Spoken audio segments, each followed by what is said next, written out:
Okay, everybody, we've done the top 15 point guards, the top 15 shooting guards, the top 15 small forwards. Now it's time for the top 15 power forwards. If you are not subscribed to the channel, make sure you do so. $100 giveaway at 500 subs. I was going to post this video yesterday, but I had too much to do, and I'm not going to lie to you guys. I was in tough shape, okay? I'll just leave it at that. So we're going to get into this list right here. Make sure you subscribe to the channel. If there's any, obvious omissions, it is probably because that player is classified as a center. And let me tell you, the center position is stupid stacked. The power forward position, it's pretty good, but you're going to see some role players here towards the bottom of the list that you wouldn't expect to see in a list like this, but I think they belong here. Starting with number 15, that's Harrison Barnes, sort of an afterthought in the NBA now, right? I think if you ask most people what they think about Harrison Barnes, they'd probably tell you, oh yeah, that guy that was just complete and total dog shit for the Warriors in 2016. And that's kind of a tough reputation to have, but he's having arguably maybe the best season of his career right now. He's shooting the ball incredibly efficiently, and I know the Kings have not been very good, but without Harrison Barnes, I genuinely do not know where they would be, because there's times where he's the only person on the court who can score, and he's been so good. He's got 2 years left on his contract after this, pretty reasonably priced. I would not be surprised at all if around the trade deadline a team is interested in trading for Harrison Barnes to be a scorer off the bench, or be a number 3 scoring option on a good competitive team. That would not shock me in the slightest. We've got Harrison Barnes here at 15. At number 14, it's kind of another surprise to be on this list, and that is Bobby Portis. Now, you could classify him as a center if you wanted to. I'm going to put him here as a power forward just so we can make a list, because I think he deserves recognition coming off of the bench. For the Bucks, he's been incredibly good. He can shoot the 3, he can score, he can rebound, he's been playing some good defense. He's been huge for them off the bench, a big reason why they have one of the best bench units in the entire NBA, and he's just been kind of a revelation. I mean, I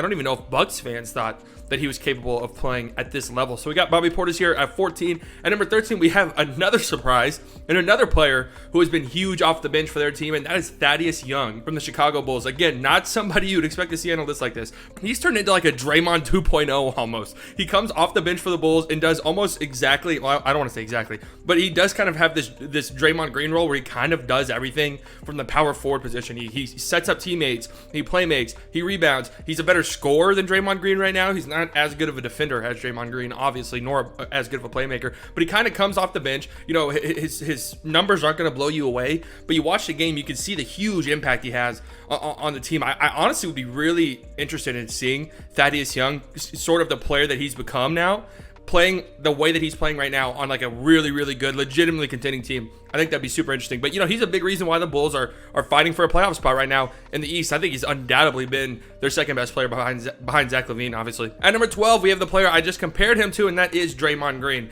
Draymond Green, there was a point in his career where he wasn't a good scorer, but he could score, right? I'm thinking that 2016, 2017 season, or maybe it was 2015, 2016 season. I think he averaged 15 points. He shot the 3 ball relatively, well, but his scoring prowess, whatever tiny amount of scoring prowess he had, that's out the window. Okay, this dude will not score. He's not going to score, period. But he's averaging 11 assists since the start of February. This dude has just been playing out of his mind as far as a playmaker goes. He's been really good for them. He's still playing really good defense. He might not be as good and as impactful as he once was, but you can just turn on a Warriors game and you can obviously tell that he's still probably their second best player, and a huge reason why they're not completely out of it. They've fallen off a little bit in recent weeks, but Draymond Green has been playing really well, so he deserves a spot here. At number 11, it is Kyle Anderson from the Memphis Grizzlies. Slow-mo, low-key, an MIP candidate. I think he deserves to be in the conversation. Obviously, the most improved player pool is absolutely stacked this year, so he won't win it. But he's a decent scorer. He's a pretty good playmaker for a 4. Can rebound well. Again, really good defender. And he's a huge reason why this Grizzlies team is still alive, still in the playoff hunt. He's a big reason why the team went 4-4 during the 8-game stretch John Morant missed earlier in the year, a stretch that could have sunk him entirely, considering how competitive the West is. So I think Kyle Anderson deserves a shout out here. At number 10, it is Pascal Siakam, Spicy P, Toronto Raptors. Started the season off horrifically. He's been picking it up a little bit as of late, but still, I don't think he's ever going to turn into the player we all kind of thought he could. I don't think he'll ever be the best player on a contending team. He might not even be the second best player on a contending team, but he's still a solid piece, worth his contract.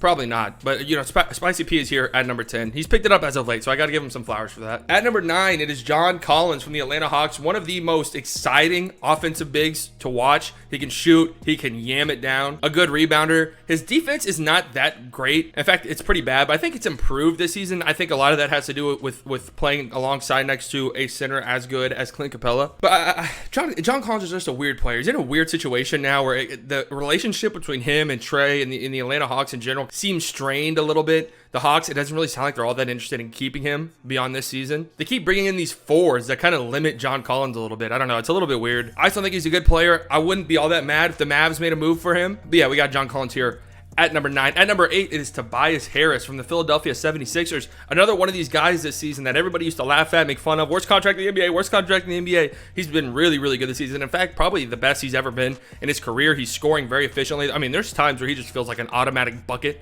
out there on the floor. He's been playing some really, really solid defense. And, he low-key was putting up all-star numbers. And even he himself has said, like, yo, why does nobody talk about us, like, the big three, like me, Joel, and Ben Simmons? Everybody only talks about Joel Embiid, Ben Simmons. But Tobias Harris has been really good this year. A big reason why they're the best team in the East. And I'm hoping, come playoffs, he puts up some really solid numbers, some really solid games, so he kind of starts to get some of the respect that he deserves. At number 7, it is Domantas Sabonis, one of the more versatile offensive bigs in the NBA. He can shoot. He's got a ton of moves in his repertoire down low. He can pass. He's a good rebounder. Obviously not a good defender, but, playing next to Miles Turner, I think it kind of hides that a little bit. If I made this list a few weeks ago, I would definitely have him higher, but the Pacers are 5-10 over their last 15 games. A lot of that because Sabonis' play has kind of teetered off a little bit, but he's still been really good. One of the more versatile bigs in the NBA. I mean, you're getting out of him, right? He's just kind of an offensive superstar, really. At number 6, it is DeMar Derozan. That's right. DeMar Derozan has been playing the 4 for the Spurs this year. And while I personally wouldn't say it's been the best basketball of his career, I think that you can make the argument that it has been.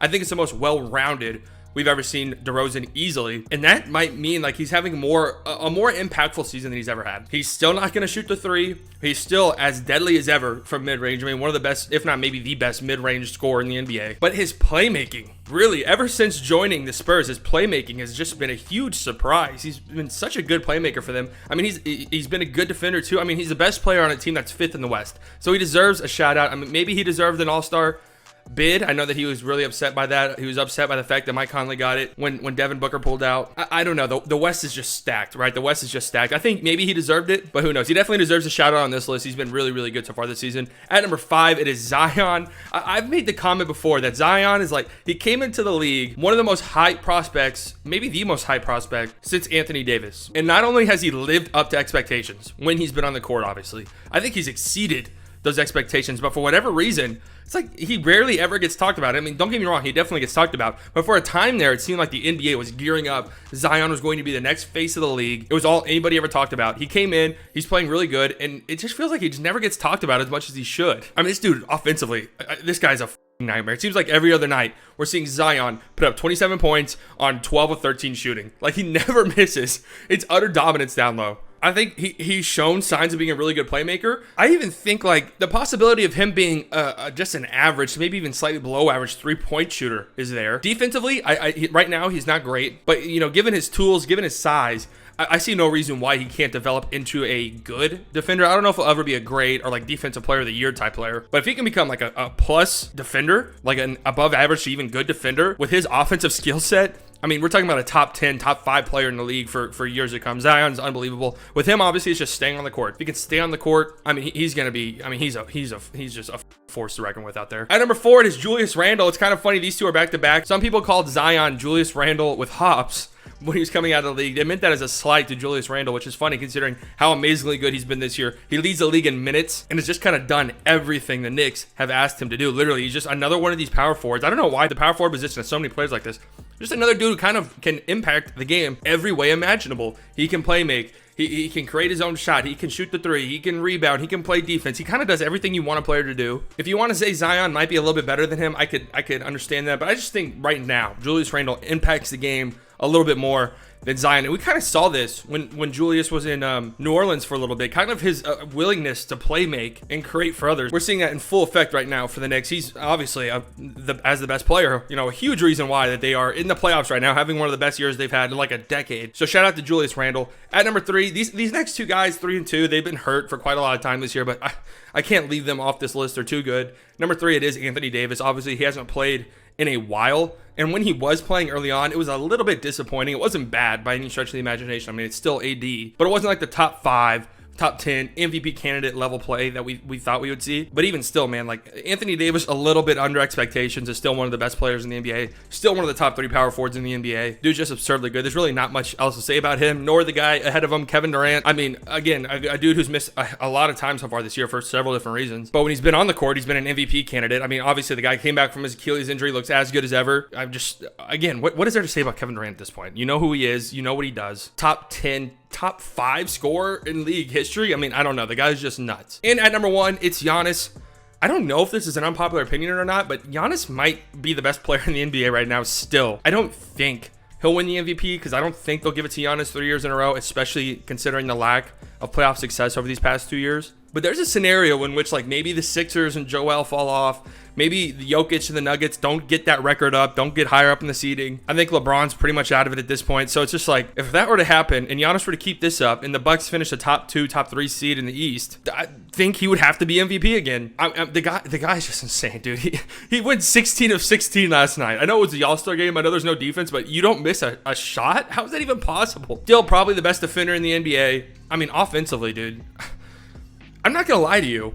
It's really not all that fun to watch. Like, you would think it would be kind of fun to watch, but the way that he just dominates everyone. Obviously, maybe there are a couple of guys who can check him pretty well, but there are moments where it reminds me, like, in middle school, we had a guy, I was on the B team basketball team. We had a guy on A team who got suspended one game, came down to B team, and it was literally like a god amongst men. That's what it feels like sometimes watching Giannis out there, that he just overmatches everybody. So I think you could definitely make the argument he's been the best player in the NBA this season. I know nobody really has made that argument, but there's no reason to think he hasn't been. So that's what I got. Again, if there was like an obvious omission or anything, it's probably because they are on the center list, which is coming out tomorrow. Again, the center position is a meat grinder, dude. There's so many good centers. Let me know where you guys agree, where you guys disagree. I'm loving the discourse on these videos. I love that you guys do not agree with me. I think it adds to the fun. So make sure you comment down below, like the video, subscribe to the channel, all that good stuff. I'll see you guys tomorrow. Okay, goodbye. Thank you for watching the video. If you enjoyed it and would like more content, click here or here to subscribe. If you want to watch more videos, click here or here to watch more videos. Isn't that right, Mr. Finney? Isn't that right?